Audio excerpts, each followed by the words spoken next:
Hello everyone, welcome to back MC study CSS platform and I hope you are doing well. दोस्तों, जो आज हम topic discuss करने वाले हैं बहुत इंपॉर्टेंट टॉपिक है। इससे पहले हमने जो एक डेवलपमेंट्स हुई है वेनेजुला के केस को डिस्कस किया था, काफी इंपॉर्टेंट था। वो भी हमारे प्ले लिस्ट में आपको लेक्चर कंप्लीट मिल जाएगा, उसका एनालिसिस आपको। और आज जो हम डिस्कस करने वाले हैं बेसिकली तीन चीजें यहाँ पर इंपॉर्टेंट है डिस्कस करने वाली। सबसे पहले तो हम ये देखने वाले हैं कि रेस फॉर द आर्किटेक्ट, और सेकंड ये है कि यूएसए ग्रीनलैंड के ऊपर बेसिकली क्यों कंट्रोल हासिल करना चाहता है। उसके साथ साथ एक डोनरो डॉक्ट्रिन को यहाँ पर देखने वाले हैं, जो मोनरो डॉक्ट्रिन से कन्वर्ट हो चुकी है डोनरो डॉक्ट्रिन में। इस चीज को भी हम यहाँ पर देखेंगे। उससे पहले हमने यहाँ पर ग्रीनलैंड का हिस्टोरिकल बैकग्राउंड अंडरस्टैंड करना है, ताकि आपको एक कह ले के फाउंडेशन की समझ आए, ताकि आप जो है इशू को जो कह ले कि यहाँ पर जो भी कॉन्फ्लिक्ट एस्केलेट होने वाला है उसको आप इजीली जो है अंडरस्टैंड कर सकें। ठीक है, उससे पहले अगर देखा जाए तो वेनेजुला के अंदर क्या होता है कि यूएसए जो है वो ड्रग्स और नार्को टेररिज्म के चार्जेस में जो है वो वेनेजुला के प्रेसिडेंट जो निकोलस मदुरो को यहाँ पर अरेस्ट करते हैं, और ठीक है, और उनको जो है न्यूयॉर्क कोर्ट के अंदर पेश किया जाता है। लेकिन अभी रिसेंटली जो है वो कह लें कि अकॉर्डिंग टू इंटरनेशनल मीडिया के यहाँ पर क्या होता है कि व्हाइट हाउस के अंदर यहाँ पर कह लें कि एक पार्लियामेंट के अंदर डिबेट होती है और वहां पर वोटिंग होती है बिल की। तो अगर देखा जाए जो वेनेजुला के ऊपर बेसिकली जो अटैक किया गया या उसको एयर स्ट्राइक्स उस पर की गई, तो हुआ क्या कि यहाँ पर जो है वो कह लें कि 52 से जो है बेसिकली ट्रंप एडमिनिस्ट्रेशन ने विन किया। लेकिन यहाँ पर काफी क्रिटिसिज्म का भी सामना रहा। लेकिन ट्रंप की यहाँ पर स्टेटमेंट थी कि यहाँ पर हम वेनेजुला की गवर्नमेंट को रन करना चाहते हैं, और उसके साथ साथ जितने भी कार्कस के अंदर जो कह लें कि यहाँ पर ऑयल रिजर्व्स हैं उनको भी यहाँ पर जो हम क्या करना चाहते हैं, कंट्रोल करना चाहते हैं। और यूएसए जो है काफी देर तक जो है वो कह लें कि ऑयल रिजर्व्स को यूज कर सकता है। एक चीज तो हमें यहाँ पर नजर ये आती है। दूसरा हमें यह भी नजर आता है कि जिस तरह वो रीजनल लेवल के ऊपर अपना कह लें कि डोमिनेंट फोर्स को यहाँ पर जो है वो एस्केलेट करना चाहता है, उसके अलावा अगर देखा जाए अपनी रीजनल लेवल के ऊपर एक हेजमनी बिल्ड करना चाहता है। उसके पीछे रीजन ये है कि जो दुनिया का वर्ल्ड ऑर्डर यहाँ पर चेंज होता हुआ नजर आ रहा है। अब दुनिया जो है यहाँ पर पहले बाइपोलर थी, फिर यहाँ पर यूनिपोलर, अब जो है मल्टीपोलर जो है यहाँ पर होती जा रही है वर्ल्ड। तो अगर देखा जाए तो यूएसए ने अपनी प्रोटेक्शन के लिए अपने कह ले के यूएसए को नेक्स्ट फ्यूचर में कोई सिक्योरिटी चैलेंजेस ना हो, तो वो कहता है कि रीजनल लेवल के ऊपर मेरी हेजमनी होनी चाहिए, ताकि फॉरेन कंट्री कोई भी आकर जो है किसी भी कंट्री को यहाँ पर कॉलोनी ना बनाए।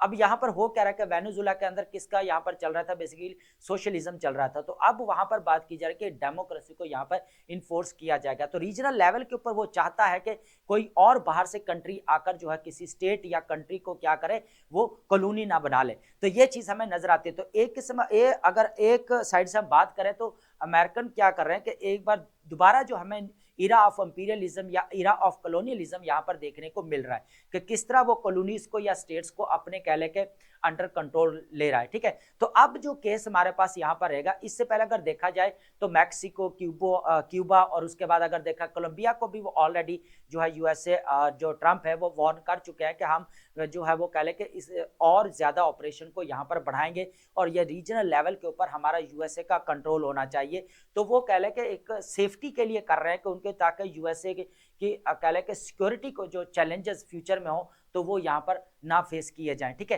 क्योंकि रीजनल लेवल के इनकी ही सारी हेजमनी होगी, इनकी ही डोमिनेंट फोर्स होगी, तो बाहर से कोई भी कंट्री आकर जो है एंट्री ना यहाँ पर नहीं कर सकता। अब यहाँ पर बात की जा रही है यहाँ पर रेस फॉर द आर्किटेक्ट। अब रेस फॉर द आर्किटेक्ट में हो क्या रहा है, एक साइड पे आपका कनाडा आ रहा है, दूसरी साइड पे आपका यूएसए आ रहा है, तीसरी साइड पे अगर देखा जाए तो रशिया में नजर आता है, और चौथी साइड पर हमें नजर आता है चाइना। तो यहाँ पर आर्किटेक्ट ओशन के अंदर इनका जो नॉर्थ हमें यहाँ पर कह ले के पोल नजर आता है, जो टॉप के पर है, यहाँ पर हमें जो नजर आता है ये नॉर्थ पोल। तो यहाँ पर पूरा आर्किटेक्ट वो कंट्रोल करना चाहते हैं। ये करना क्यों चाहते हैं बेसिकली, देखिए हो क्या रहा है कि अभी जो दुनिया के अंदर रेयर अर्थ मिनरल्स को लेकर एकदम से जो है वेव उठी है, और अगर देखा जाए तो अगर 90% अगर देखा जाए तो चाइना कंट्रोल करता है रेयर अर्थ मिनरल्स को। ठीक है, तो हो क्या रहा है कि यहाँ पर जो कह ले कि आर्किटेक्ट के अंदर नेचुरल रिसोर्सेज बहुत ज्यादा पाए जाते हैं, मिनरल्स बहुत ज्यादा पाए जाते हैं, यहाँ पर लिथियम देखने को, यूरेनियम देखने को बहुत ज्यादा यहाँ पर मिलता है, जिसकी वजह से यहाँ पर कंपटीशन बढ़ रहा है। अब ग्रीनलैंड भी अगर देखा जाए, ग्रीनलैंड के ऊपर ये टोटली अगर देखा जाए तो नॉर्थ पोल आता है, आर्किटेक्ट हमें यहाँ पर नजर आता है सारा। तो हो क्या रहा है कि अगर यूएसए इसके ऊपर कंट्रोल करता है तो फिर ये आर्किटेक्ट के ऊपर भी इसका जो है वो कंट्रोल बन जाएगा। यहाँ पर जो बेसिकली कोशिश कर रहा है, रशिया भी कोशिश कर रहा है, एक साइड से कनाडा कर रहा है और एक साइड से जो है वो कह ले कि चाइना भी कर रहा है, ठीक है। तो चारों कंट्री बेसिकली इसके ऊपर जो है वो कंट्रोल करना चाहते हैं। लेकिन अब यूएसए के जो इंटरेस्ट हमें नजर आ रहे हैं, इस चीज को हमने यहाँ पर अंडरस्टैंड करना है। और सबसे पहले हम यहाँ पर देखने वाले हिस्टोरिकल बैकग्राउंड जो ग्रीनलैंड का। तो हिस्टोरिकल बैकग्राउंड ग्रीनलैंड का डिस्कस करते हैं और उसके बाद स्टेप बाय स्टेप चीजों को डिस्कस करते हैं कि यूएसए की इंटरवेंशन हमें कब से यहाँ पर वर्ल्ड वॉर 2 के बाद जो हमें नजर आती है या वर्ल्ड वॉर के दौरान हमें जो नजर आती है वहां से फिर स्टार्ट करने वाले, ठीक है। काफी इंटरेस्टिंग रहेगा, आपको चीजें जो है यहाँ पर क्लियर हो जाएंगी, ठीक है। सबसे पहले यहाँ पर देखने वाले हैं 25 बीसीई में देखा जाए, indeed the people first settle in Greenland. अगर 2500 बीसी में देखा जाए तो फर्स्ट टाइम यहाँ पर लोग रहना यहाँ पर स्टार्ट हुए थे, ठीक है। उसके बाद 10th सेंचुरी की बात की जाए, नॉर्स एक्सप्लोरर आते हैं और वो यहाँ पर क्या करते हैं, अपनी बस्तियां यहाँ पर बनाते हैं और रहना स्टार्ट करते हैं यहाँ पर ग्रीनलैंड एरिया के अंदर। अब ये सारा क्या है, यहाँ पर हमें ग्रीनलैंड यहाँ पर नजर आता है, ठीक है। उसके बाद अगर बात की जाए 1721 में क्या होता है कि डेनमार्क जो है ऑफिशियली मेक्स ग्रीनलैंड कॉलोनी। अब डेनमार्क क्या करता है, 1721 में क्या करता है, यहाँ पर जो है वो ग्रीनलैंड को अपनी कॉलोनी बना लेता है। लेकिन फिर क्या होता है, आगे फिर होता है 1814 के अंदर क्या होता है कि यहाँ पर नॉर्वे और कह लें कि आपका जो डेनमार्क है वो यहाँ पर सेपरेट हो जाता है और ग्रीनलैंड जो बेसिकली जो है वो डेनमार्क के पास चला जाता है, ठीक है। अब देखें यहाँ पर पूरा जो है ना, हमें इसका जो है स्ट्रेटेजिक इसकी लोकेशन को अंडरस्टैंड करना पड़ेगा, इसकी पॉपुलेशन, उसके बाद रिलीजन, ये थोड़ी चीजें डिस्कस करने के बाद जो है ना फिर आगे डिस्कस करते हैं। अगर यहाँ पर ऊपर का पूरा एरिया देखा जाए ये वाला, तो यहाँ पर आर्किटेक्ट ओशन नजर आता है यहाँ पर टोटली अगर, ठीक है। उसके बाद अगर इधर देखा जाए तो इधर आपका टोटल डेनमार्क होता है और नीचे अगर ये सारा एरिया नीचे वाला यहाँ पर अगर देखा जाए, ये इसके नीचे, तो ये टोटल जो है हमें नॉर्थ अटलांटिक देखने को मिलता है। उसके बाद अगर इस साइड में देखा जाए तो यहाँ पर हमें यूएसए नजर आता है, यहाँ पर कनाडा नजर आता है हमें, ठीक है। तो ये इसकी स्ट्रेटेजिक इंपॉर्टेंस बहुत ज्यादा है क्योंकि इधर जो है ना इस एरिया के अंदर हमें देखने को मिलता है नेचुरल रिसोर्सेज बहुत ज्यादा पाए जाते हैं। लिथियम एक कहने का रेयर अर्थ मिनरल्स का एक बहुत इंपॉर्टेंट मेटल है या एलिमेंट है जो इधर पाया जाता है, ठीक है। अब ये चीज है हमारे सामने। अब इसका अगर एरिया की बात की जाए यहाँ पर तो 2.17 मिलियन किलोमीटर हमें यहाँ पर इसका टोटल एरिया जो है यहाँ पर देखने को मिलता है। अगर इसकी पॉपुलेशन की बात की जाए तो हमें 56,000 यहाँ पर अभी जो है कह ले के 57,000 तक पहुंच चुकी है, तो पॉपुलेशन हमें यहाँ पर नजर आती है। और 75% हमें यहाँ पर प्रोटेस्टेंट से हम यहाँ पर हमें नजर आते हैं जो कैथोलिक का एक कह लें कि ग्रुप है, ठीक है। एथनिक ग्रुप में अगर यहाँ पर देखा जाए तो फिर अगर हमें टोटली जो है डेनिश यहाँ पर नजर आते हैं। अब डेनिश जो है यहाँ पर अगर देखा जाए तो गवर्नमेंट चला रहे हैं पूरा, और ये बेसिकली डेनमार्क का एक कह लें कि कॉन्स्टिट्यूएंट कंट्री है या एक कह लें कि आप ऑटोनोमस टेरिटरी है जो बेसिकली डेनमार्क की है। तो डेनमार्क जो है किंगडम ऑफ डेनमार्क बोला जाता है, जिस तरह यूके है हमारा यूके यूनाइटेड किंगडम, जिसके अंदर आपका कह लें कि स्कॉटलैंड भी आ जाता है, आइसलैंड भी आ जाता है, वेल्स भी आता है और लंदन भी आता है। इसी तरह जो है वो कह लें कि डेनमार्क के अंदर भी जो है ऑटोनोमस जो है मैं यहाँ पर टेरिटरी जो नजर आती है वो ग्रीनलैंड की आती है। तो ग्रीनलैंड अभी जो कह लें कि पूरा जो है वो कह लें कि किंगडम ऑफ डेनमार्क है, ठीक है। लेकिन एट द सेम टाइम हो क्या रहा है, यहाँ पर जो चीजें देखने को मिल रही हैं कि जो कह लें कि जो 1814 के अंदर क्या हुआ था कि यहाँ पर यूनिफिकेशन हुई थी डेनमार्क के साथ। अब डेनमार्क के बाद अगर देखा जाए फिर आपकी यहाँ पर होती है हमें वर्ल्ड वॉर 2 यहाँ पर स्टार्ट होती हुई नजर आती है, ठीक है। अब वर्ल्ड वॉर 2 से जो है इनकी स्टोरी यहाँ पर जो सही जो है यहाँ पर हमें देखने को मिलती है और ग्रीनलैंड को जो है कह लें कि एक सेल्फ कह लें कि रूलिंग की जो इजाजत मिलती है वो कब मिलती है और यहाँ पर कॉन्स्टिट्यूशन कौन सा काम कर रहा है, इस चीज को देखने वाले। अब हुआ क्या यहाँ पर कि वर्ल्ड वॉर यहाँ पर स्टार्ट होती है आपकी, ठीक है।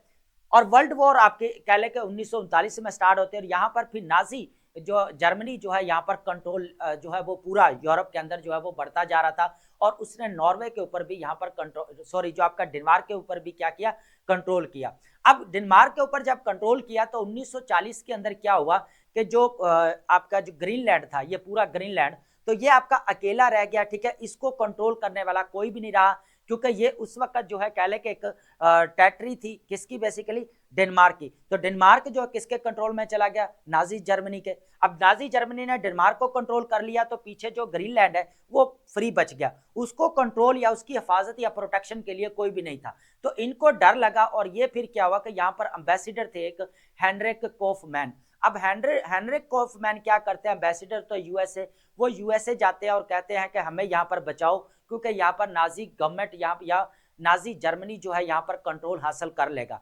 तो अब से यहाँ पर हमें देखने को मिलता है यूएसए के इंटरवेंशन यहाँ पर, कि किस तरह यूएसए फिर यहाँ पर अपने मिलिट्री बेसिस बनाता है और इनकी पोर्ट्स को यहाँ पर बचाता है। ठीक है, अब 1940 के अंदर ये पूरा होता है, उनके जाके एम्बेसडर जाता है यूएसए के साथ बात करता है। यूएसए अब क्या करता है कि 1941 से अंदर क्या होता है, इनके दरमियान में यूएसए पूरा जो ग्रीनलैंड का यहाँ पर कंट्रोल हासिल करता है और जितना भी पोर्ट्स होती है वो पोर्ट्स को यहाँ पर बेसिकली सेव करता है। ठीक है, लेकिन अब देखा जाए डेंस जो है यहाँ पर हमें देखने को मिलते हैं पूरा गवर्नमेंट या रूल वही कर रहे होते हैं। ठीक है, लेकिन अब जो है वो कह ले कि किसके कंट्रोल में चला गया, पूरा यूएसए के कंट्रोल में चला गया और यूएसए ने फिर जो है इनको यहाँ पर जो है वो कह ले कि नाजी जर्मनी से बेसिकली बचाया।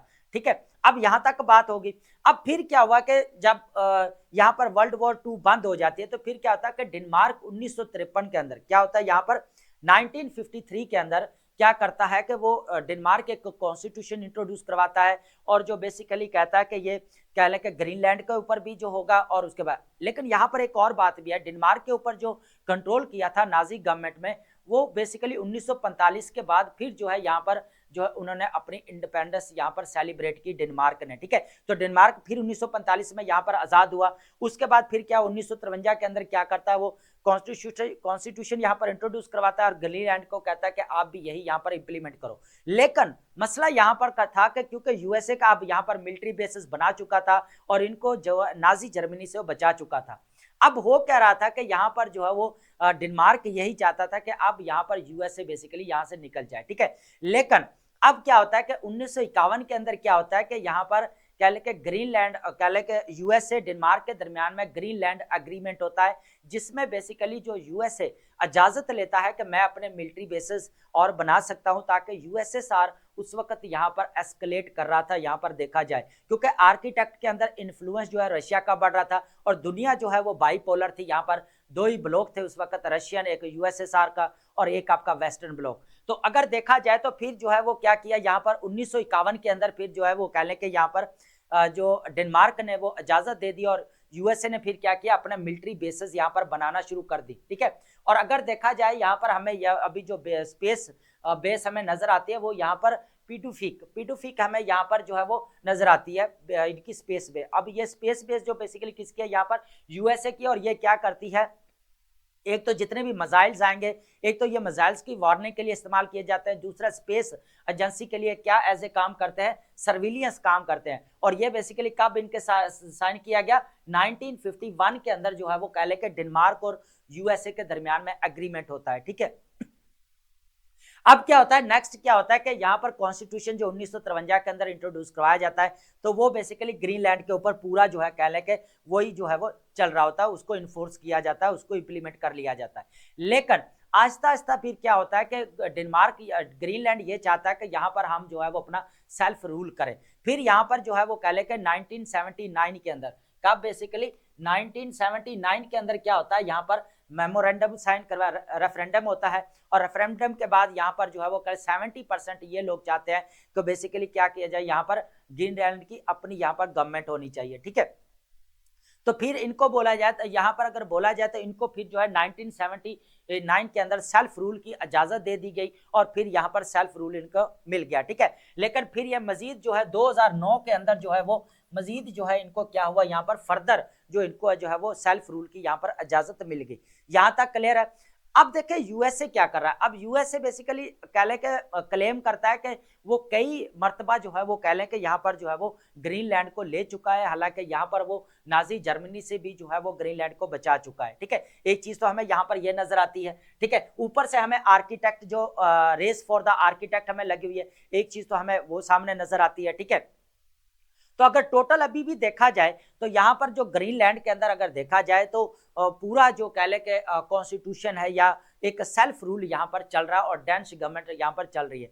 लेकिन ये एक डेनमार्क का कह ले के एक कंट्री है, ठीक है, अभी टेरिटरी है, और उसके अंदर क्या है कि किंगडम ऑफ डेनमार्क के अंदर ये बेसिकली आता है। जिस तरह हमारा यूके का मैंने एग्जांपल दी, यहाँ पर आइसलैंड है, आपका वेल्स है, स्कॉटलैंड है, लंदन है, तो ये उसमें ही आते हैं सारे। तो इसी तरह जो है वो कह लें कि ये जो ग्रीनलैंड है वो भी डेनमार्क के तहत। अब यहाँ पर जो है कंपटीशन बढ़ता जा रहा है। अब यूरोपीय यूनियन जो नेटो वाला मसला है इसको भी यहाँ पर ऐड करेंगे चीजें, लेकिन सबसे पहले अगर यहाँ पर यूएसए को थोड़ा डिस्कस कर लेते हैं। यूएसए क्यों बेसिकली ग्रीनलैंड को चाहता है कि ग्रीनलैंड मेरे कंट्रोल में होना चाहिए? सबसे पहले अगर देखा जाए स्ट्रेटेजिक लोकेशन, है ना, सबसे पहले अगर देखा जाए तो यूएसए चाहता है कि जो स्ट्रेटेजिक लोकेशन है ग्रीनलैंड की वो बड़ी इंप्रेसिव। उसकी वजह यह है कि एक तरफ तो है वो आपका कह लेते हैं नॉर्थ अटलांटिक, दूसरा आपका आर्किटेक्ट ओशन आ रहा है, एक साइड पे आपका कह ले कि पूरा यूएसए आ रहा है, दूसरी साइड पे अगर देखा जाए तो हमें पूरा जो है यहाँ पर डेनमार्क नजर आ रहा है, यूरोप नजर आ रहा है। तो वो इजीली जो है यहाँ पर मॉनिटर कर सकता है। बेसिकली मॉनिटरिंग के लिए पहले अगर देखा जाए तो यूएसए क्या चाहता है, मॉनिटरिंग के लिए वो चाहता है कि कोई भी अगर जिस तरह ये मिलिट्री बेस हमें यहाँ पर इनकी नजर आती है तो वो बेसिकली यही चाहता है कि जो मिलिट्री बेस है ना, तो यहाँ पर अगर देखा जाए तो जो मिसाइल्स आ सकते हैं तो वो इजीली उनको ट्रैक कर सकता है, मॉनिटर कर सकता है। उसके बाद स्पेस एजेंसी को वो यहाँ से रन कर सकता है, ठीक है, एज ए सर्विलियंस जो काम कर रहे हैं। यहाँ पर मिलिट्री बेस हमें यहाँ पर जो नजर आती है P2FIC, है ना। अब P2FIC जो है मैं यहाँ पर नजर आती स्पेस जो यहाँ पर बेस वो है यूएसए की। अब यूएसए पूरा इसलिए कंट्रोल करना चाहता है कि यहाँ पर जो है वो कह ले कि इसकी जो लोकेशन है वो बहुत ज्यादा यहाँ पर इंपॉर्टेंट है। और उसके साथ साथ अगर देखा जाए ना, नेचुरल रिसोर्सेस हमें यहाँ पर देखने को बहुत ज्यादा मिलते हैं, ये भी एक चीज हमें नजर आती है, ठीक है। अब ये तो है स्ट्रेटेजिक लोकेशन के क्यों यहाँ पर जो है उसके ऊपर एक जो है पूरा कंट्रोल करना चाहता है। देखिए यहाँ पर एक डोनरो डॉक्ट्रिन है, वो भी मैं थोड़ा बता दूं। मोनरो डॉक्ट्रिन अगर पहले देखी जाए तो मोनरो डॉक्ट्रिन जो है बेसिकली 1823 के अंदर जो है वो जेम्स मोनरो ने इंट्रोड्यूस करवाई थी, जो 5th प्रेसिडेंट ऑफ यूएसए थे। उन्होंने क्या किया कि यहाँ पर जो यूरोपियन कंट्रीज थे वो आकर क्या कर रहे थे, यहाँ पर अमेरिकन की जो स्टेट्स थी उनको कॉलोनीज बना रहे थे। तो अगर बात की जाए तो जो मोनरो डॉक्ट्रिन थी वो टोटली अपोज थी कह ले के कॉलोनियलिज्म के या यूरोपियन कंट्रीज के अगेंस्ट थी, कि यहाँ पर कोई भी बाहर से कंट्री आकर जो है अमेरिका के किसी भी कह ले के नॉर्थ अमेरिका तो लैटिन अमेरिका या वेस्टर्न हेमस्फीयर में आकर कोई भी जो है कॉलोनी ना बना ले, ठीक है। तो इन्होंने मोनरो जो है डॉक्ट्रिन उस वक्त इंट्रोड्यूस कराई, जो फॉरेन पॉलिसी के अंदर जो है उसकी इंपॉर्टेंट पोजीशन है। अब यही मोनरो डॉक्ट्रिन फिर जो है यहाँ पर जो है 1950s के अंदर बाद में यूज की गई, लेकिन बाद में फिर क्या हुआ, अभी जो है रिसेंटली कि हमें यहाँ पर ट्रंप ने इसको यूज किया और मोनरो डॉक्ट्रिन बेसिकली कन्वर्ट होगी डोनरो डॉक्ट्रिन में, डोनाल्ड ट्रंप। अब यहाँ पर अगर देखा जाए वेनेजुला के ऊपर कंट्रोल पूरा लिया, उसके बाद मैक्सिको और क्यूबा और कोलंबिया को भी वार्न किया कि हम यहाँ पर रीजनल ऑपरेशन करेंगे और टोटली जो है यहाँ पर यूएसए की हेजमनी होनी चाहिए, डोमिनेंट जो पावर होनी चाहिए वो यूएसए की होनी चाहिए। तो ये एक डोनरो डॉक्ट्रिन है, बेसिकली अगेंस्ट है यूरोपियन कंट्रीज के कि वो कोई भी कंट्री आकर जो है यहाँ पर कोई कॉलोनी ना बना ले, या जिस तरह हमारा कह ले कि यहाँ पर रशिया नजर आता है या चाइना नजर आता है, कहीं जिस तरह कह ले कि चाइना बढ़ रहा है यहाँ पर कह ले कि ग्लोबल लेवल के ऊपर, जिस तरह रशिया का इन्फ्लुएंस बढ़ रहा है यहाँ पर, तो वो कहीं जो है आकर जो है इधर इंटरवेंशन ना करे, जो यूएसए की सिक्योरिटी के लिए एक बहुत बड़ा चैलेंज है। तो अपने सेफ्टी के लिए, यूएसए की सेफ्टी के लिए वो क्या कर रहा है, रीजनल लेवल के ऊपर अपना क्या कर रहा है, डिस्कोर्स ऑफ पावर को बढ़ाना चाहते हैं और रीजनल हेजमनी को यहाँ पर जो है अपनी मेंटेन करना चाहते हैं। और जितने भी नेचुरल रिसोर्सेस है, जिस तरह रेयर अर्थ मिनरल्स की अभी वॉर लगी हुई है, ठीक है, तो देखा जाए तो चिप या सेमीकंडक्टर्स हैं या कह ले के जितने भी बढ़ रहे हैं, इनके पीछे जो रेयर अर्थ मिनरल्स है 17 एलिमेंट जो बेसिकली पाए जाते हैं, तो उनकी वजह से टेक इंडस्ट्री पूरी आपकी चल रही है ना। तो ताइवान या कह ले के चाइना पूरी दुनिया के अंदर जो एक्सपोर्ट करता है चिप या सेमीकंडक्टर्स वगैरह, है ना। तो अगर देखा जाए तो ये रेयर अर्थ मिनरल से ही बनते हैं। और यूएसए चाहता है कि, आपको पता है कि यूएसए ऑलरेडी जो है यहाँ पर आर्टिफिशियल इंटेलिजेंस के ऊपर बहुत ज्यादा इन्वेस्ट कर चुका है और उसको यहाँ पर चाहिए rare earth minerals, natural resources. तो वो एक तो ये चीज भी उसके पीछे में नजर आती है कि वो पूरा कंट्रोल यहाँ पर हासिल करना चाहता है, ठीक है। देन बात की जाए नेशनल सिक्योरिटी कंसर्न की। अब बात करता है यहाँ पर ट्रंप के, ये नेशनल सिक्योरिटी कंसर्न भी है यूएसए के। अगर कोई यहाँ पर कह ले के डोनरो डॉक्ट्रिन के अकॉर्डिंग अगर कोई बाहर से आकर इसको कॉलोनी बनाता है तो यूएसए की कह ले कि यहाँ पर बहुत ज्यादा सिक्योरिटी को चैलेंज एक क्रिएट हो सकता है। तो एक हमें यहाँ पर नेशनल सिक्योरिटी कंसर्न भी नजर आते हैं। थर्ड अगर देखा जाए नेचुरल रिसोर्सेज। अब नेचुरल रिसोर्सेज की अगर बात की जाए, जिस तरह वेनेजुला के अंदर, क्राकस के अंदर यहाँ पर ऑयल्स के लार्जेस्ट हमें रिजर्व देखने को मिलते हैं और चाइना का इन्फ्लुएंस देखने को मिला। इसी तरह अगर देखा जाए ग्रीन लैंड के अंदर जो है नेचुरल रिसोर्सेज बहुत ज्यादा पाए जाते हैं। यहाँ पर स्पेशली अगर बात की जाए तो लिथियम बहुत ज्यादा हमें देखने को मिलता है, यूरेनियम बहुत ज्यादा देखने को मिलता है, ठीक है। तो इसलिए यूएसए चाहता है कि अपने जो नेचुरल रिसोर्सेज की कमी है तो या रेयर अर्थ मिनरल्स की कमी को यहां से पूरा कर सकता है और टेक इंडस्ट्री को यहां पर अपने वो उसको जो है वो फ्लरिश कर सकता है। अब जियोपॉलिटिकल इंपैक्ट की बात की जाए, जिस तरह रशिया और चाइना यहां पर डे बाय डे उनका इन्फ्लुएंस दुनिया के ऊपर बढ़ रहा है, स्पेशली अगर बात करें चाइना की, है ना, तो चाइना का इन्फ्लुएंस रीजनल लेवल के ऊपर, ग्लोबल लेवल के ऊपर डे बाय डे जो है यहाँ पर बढ़ता जा रहा है। अब देखा जाए तो कंपटीशन यहाँ पर बढ़ता हुआ नजर आ रहा है। तो यूएसए क्या चाह रहा है कि बेसिकली जो ग्रीनलैंड के ऊपर भी मेरा कंट्रोल होगा। अगर ओवरऑल अगर बात करूं यहाँ पर जो कह ले कि वेनेजुला है, ग्रीनलैंड है, ये सारे रीजनल लेवल के ऊपर मेरा कंट्रोल होगा, तो कोई बाहर से जो है कंट्री आकर जो है यूएसए की सिक्योरिटी को चैलेंज नहीं कर सकता। ये एक सबसे बड़ी बात है ना, हमें यहाँ पर सेफ्टी नजर आ रही है। हिस्टोरिकल कंटेक्स्ट की बात करें तो यूएसए कहता है कि हम जो ग्रीनलैंड को बार बार जो है वो कह ले के बचाते भी आए हैं और यहाँ पर हमारी मिलिट्री बेसिस भी है, इसकी वजह से फिर वो क्लेम करते हैं कि हमें जो ग्रीनलैंड चाहिए। ये भी चीज नजर आती है। अब देखा जाए तो वर्ल्ड वॉर 2 के अंदर जब कह लें कि ग्रीनलैंड को अकेला छोड़ दिया गया और डेनमार्क भी जो है वो कह लें कि नाजी जर्मनी के कंट्रोल में चला गया, तो फिर जो है वो ग्रीनलैंड को किसने बचाया? यूएसए ने बचाया। यूएसए ने मिलिट्री बेसिस यहाँ पर बनाई, जितनी भी पोर्ट्स थी उनको यहाँ पर सिक्योर किया, विलेजेस को यहाँ पर सिक्योर किया, कोस्टल लाइन जितने भी उसको यहाँ पर कवर किया।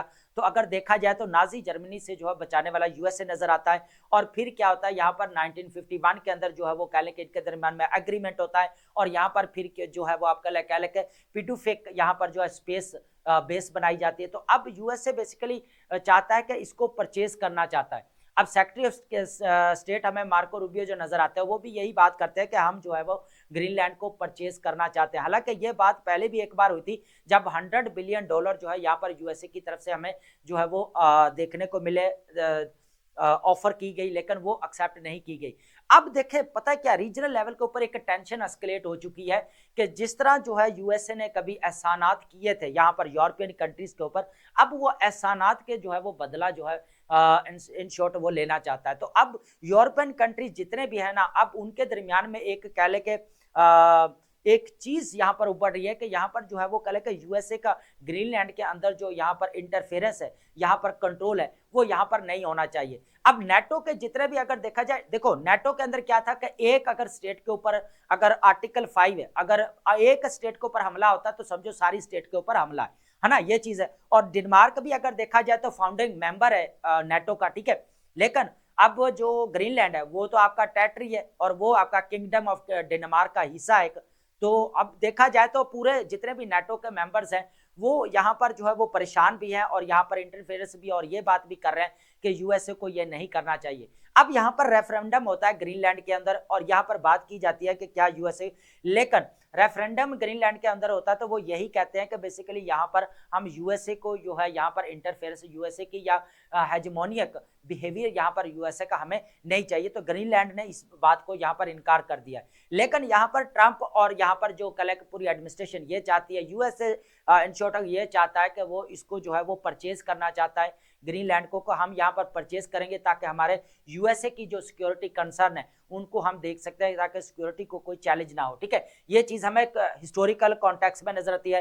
कंट्रोवर्सी की बात अगर की जाए तो यहाँ पर हमें देखने को मिलती है जो डोनरो डॉक्ट्रिन है वो यहाँ पर हमें देखने को मिल रही है, जिसकी वजह से हो क्या रहा है कि नेटो के जितने भी मेंबर्स हैं उनके दरमियान में एक बार फिर जो है वो कह लें कि एज ए क्वेश्चन मार्क लग चुका है कि यहाँ पर जो यूएसए ग्रीनलैंड के ऊपर कंट्रोल हासिल करना चाहता है तो नहीं करना चाहिए। इधर डेनमार्क के जो है वो कह लें कि फाउंडिंग मेंबर है जो नेटो का, वो भी काफी क्रिटिसाइज कर रहा है इस चीज को कि यूएसए को ऐसा नहीं करना चाहिए। और जो है यहाँ पर जो बार्गेनिंग की बात की जा रही है या सेल परचेज की बात की जा रही है यहाँ पर जो ग्रीनलैंड की, तो वो भी यहाँ पर नहीं होनी चाहिए। तो ये एक देखा जाए तो जिस तरह यूएसए चाहता है कि रीजनल लेवल के ऊपर एक उसकी हेजमनी हो, एक उसका डिस्कोर्स ऑफ पावर नजर आए, और देखा जाए तो जिस तरह ग्लोबल कह लें कि यहाँ पर पावर डायनामिक्स हमें एक शिफ्ट नजर आ रहा है, यहाँ पर देखने को मिल रहा है। तो यूएसए चाहता है कि जिस तरह मल्टीलैटरल सिस्टम है या नॉन पोलैरिटी आगे सिस्टम आ रहा है, तो जिस तरह स्टेट्स यहाँ पर उभर रही हैं